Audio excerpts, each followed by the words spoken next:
आज हम लोग ईस्टर की पूजा करें।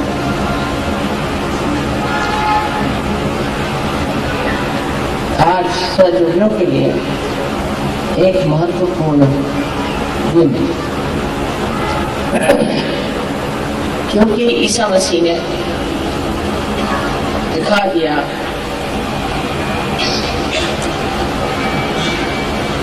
कि मानव का उत्थान हो सकता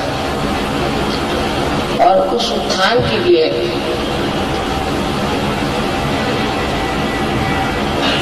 हमें प्रयत्नशील रहना चाहिए। जो उनको क्रूस पे चढ़ाया गया उसमें भी एक बड़ा अर्थ कि क्रूस पर टांगकर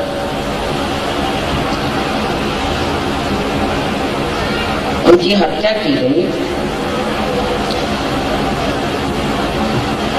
और क्रूस आज्ञा चक्र पे एक स्वस्तिक का ही स्वरूप है, उसी पर टांग करके और ईसा मसीह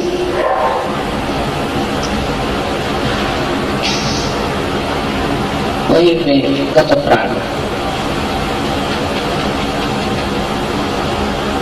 उस वक्त उन्होंने जो बातें कही उसमें से सबसे महत्वपूर्ण बात ये थी कि उन्होंने कहा कि माँ का इंतजार, माँ की ओर नजर करो। उसका अर्थ कोई कुछ भी लिखा है और दिखाई देता है कि उन्होंने ये बात कही कि मैं तुम्हारे लिए एक ऐसी शक्ति भेजूंगा जिसके 3 अंगों को त्रिगुणात्मक और उसका वर्णन बहुत सुंदरता से किया है कि एक शक्ति होगी वो आपको आराम देगी। आराम देने वाली शक्ति हमारे अंदर जो है वो है महाकाल की शक्ति, जिससे हमें आराम मिलता है, जिससे हमारी बीमारियां ठीक होती हैं, जिससे अनेक प्रश्न जो हमारे भूतकाल के हैं वो सही हो जाते हैं। दूसरी शक्ति उन्होंने दी थी, जो भेजी उन्होंने, वो थी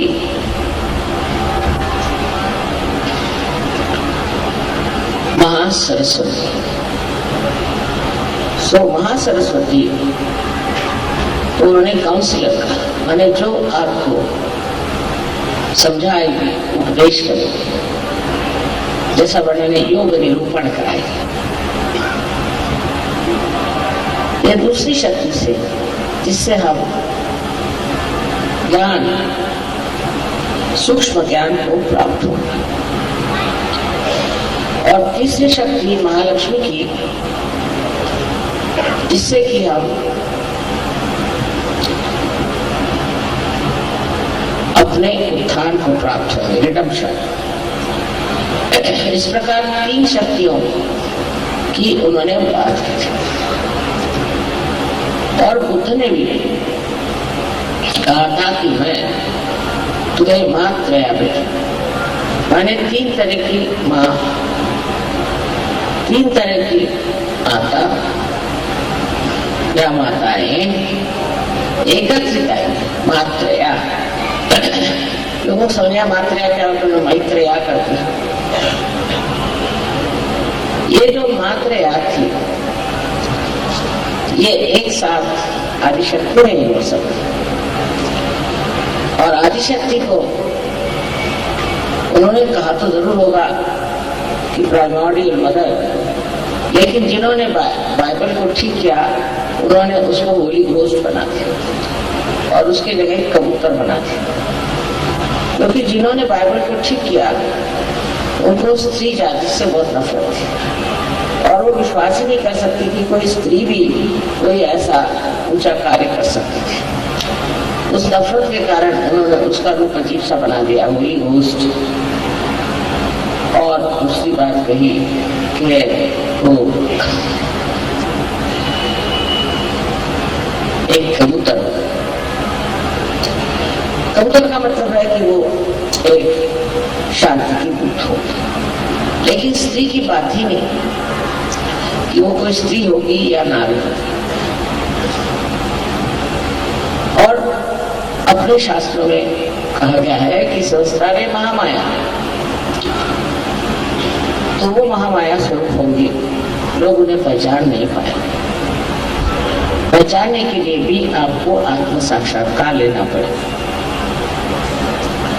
अगर आपने आत्म साक्षात्कार नहीं लिया तो आप पहचान ही नहीं सकते।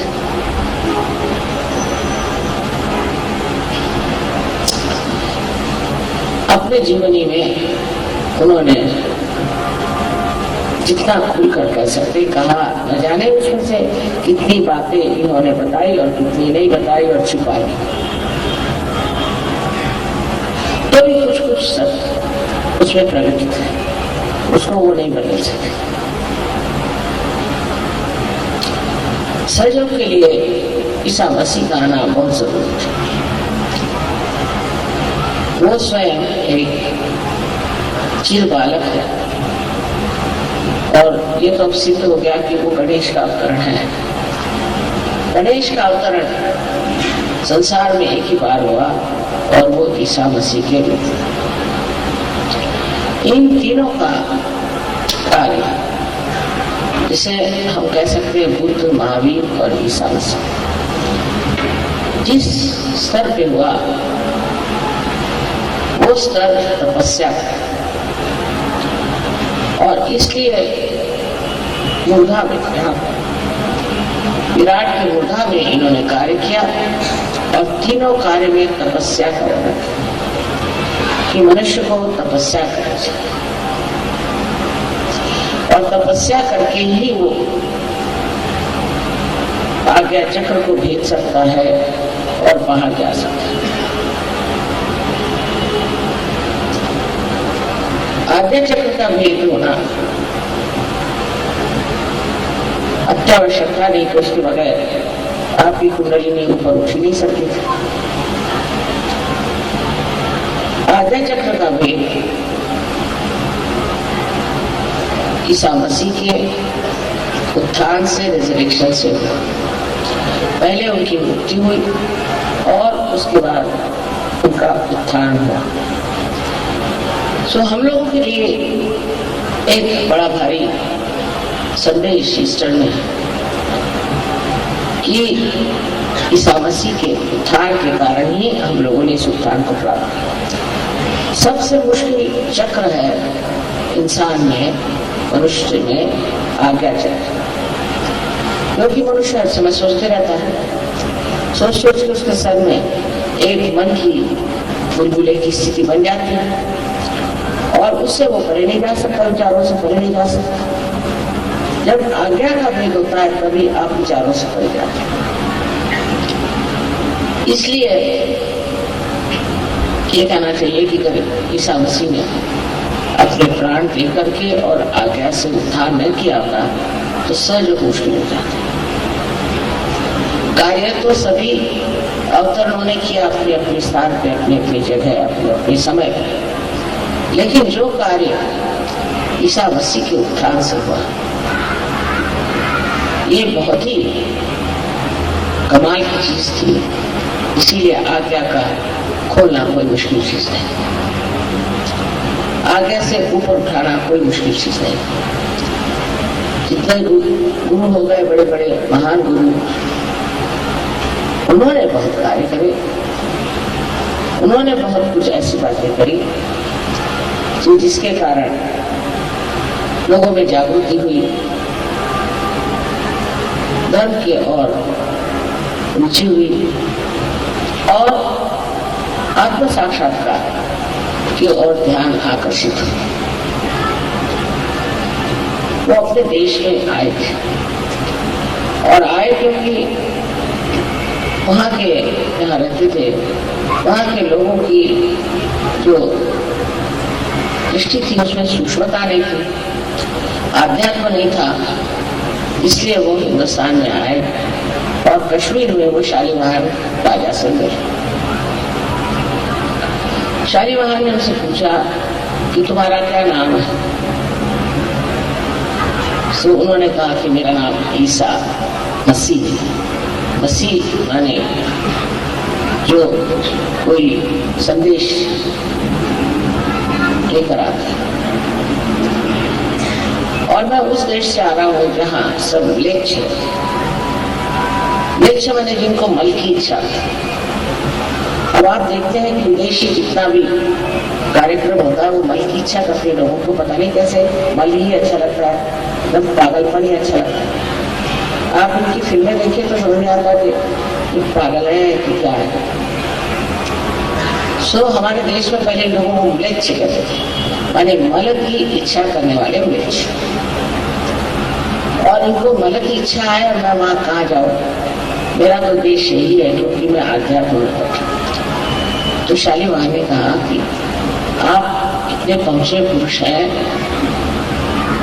तो आप वापस और अपने ही देश में एक शब्द उन्होंने कहा कि निर्मल तत्वम, प्रिंसिपल ऑफ प्यूरिटी, वो लोगों को सीखो। बहुत जरूरी, अगर आपने निर्मल तत्व वहां बना दिया तो लोग जो है म्लेच्छ तरह से छुटकारा पाए। वो गए वापस, सिर्फ किसी तरह से 3.5 साल रहे और फिर उनको पकड़ के क्रॉस पे चढ़ाया। वो उनको विविध था, वो जानते थे कि ये करना जरूरी है,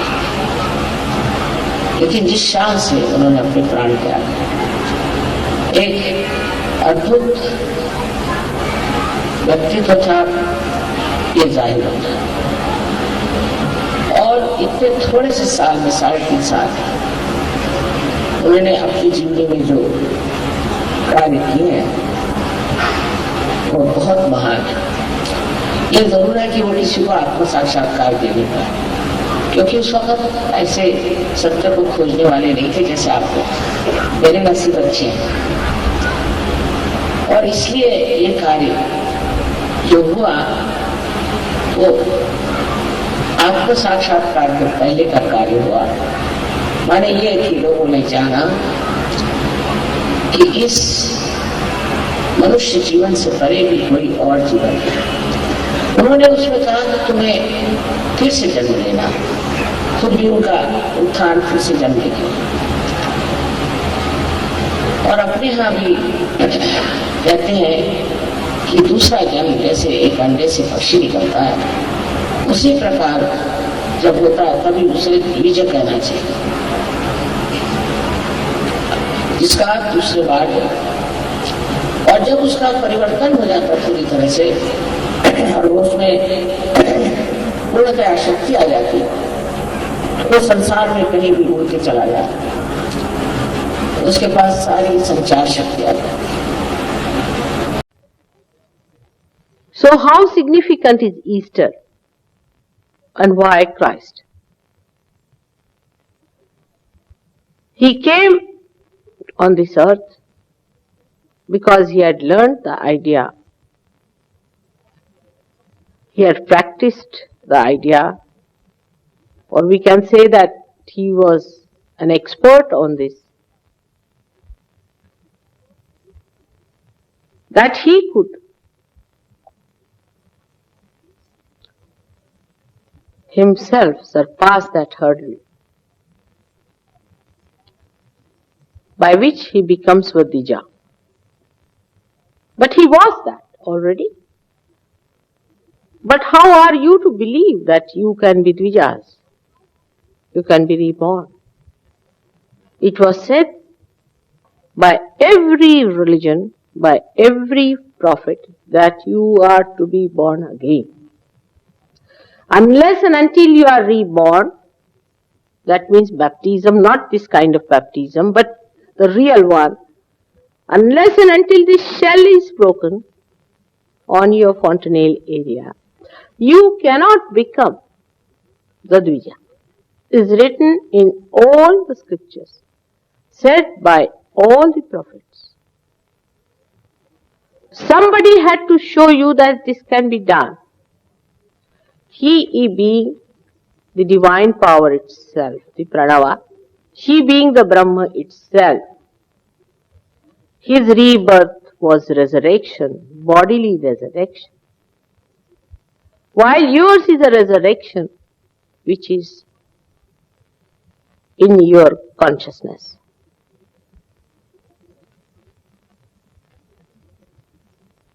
And you see it clearly. This is what Easter is.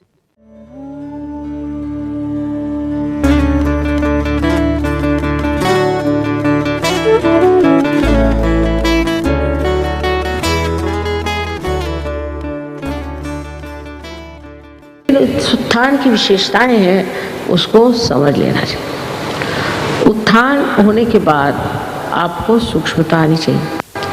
अगर आपके दिमाग में अब भी सहयोग में बिजनेस करने का है, पैसा बनाने का है और या कोई महत्वाकांक्षाएं करनी है, तो आप गलत रास्ते पर आ गए, कहीं और जाना चाहिए। आज के रिजरेक्शन के दिवस एक मन में प्रतिज्ञा करें कि हम बहुत ऊंचे किस्म के गहरे सहयोगी बनेंगे और उसके लिए हमें ध्यान करना पड़े। अब ये नहीं कि 3-3 घंटे ध्यान करें, ऐसा मतलब नहीं, पर 10 मिनट हृदय से ध्यान करें। हृदय बहुत जरूरी है।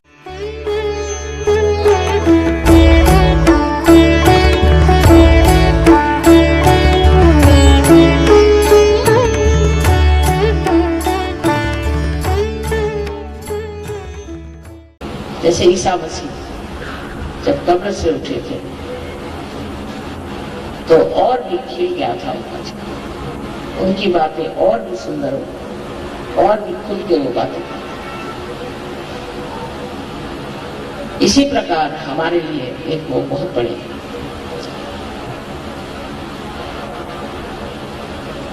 सहयोगी हैं महाराज, लेकिन उन्होंने प्राप्ति किया होता, प्राप्त करके आए थे और आपके लिए उन्होंने अपने प्राण त्यागे कि आपका आज्ञा। सो अहंकार आदि जो व्याधियां हैं उससे दूर रहना चाहिए। अहंकार जब आपका अंदर चढ़ जाए तो आप कुछ भी हो सकते हैं, आप हिटलर भी हो सकते हैं। अपनी ओर नजर करने से आप समझ जाएंगे कि आप जाने क्यों अपने को पता नहीं क्या समझ रहे हैं और कुछ तो भी समझ करके दुनिया भर में आप छा रहे हैं। इस आज्ञा को जिसने तोड़ा है और जिसने हमें इससे ऊपर उठाया है, उस ईसा मसीह के चरित्र की ओर देखिए तो बिल्कुल निर्मल है। उसी प्रकार हमारा भी जीवन निर्मल होना चाहिए। सहयोग में वैवाहिक जीवन और सबकी पूरी तरह से व्यवस्था है। हालांकि ईसा मसीह ने शादी में की जो उनको कोई जरूरत नहीं थी, लेकिन पूरी तरह से आपके लिए हर एक चीज की व्यवस्था है और इस व्यवस्था से आप बिल्कुल सर्वसामान्य लोगों जैसे रह सकते हैं और अंदर से आप असामान्य हैं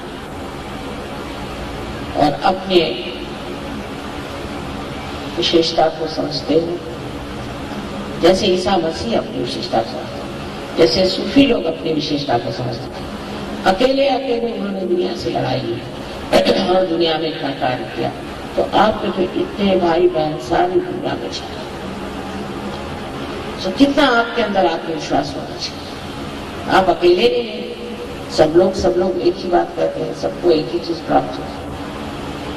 और जब आप इस चीज को पाते हैं तो इसका महत्व समझना चाहिए। इससे अनमोल और कुछ नहीं।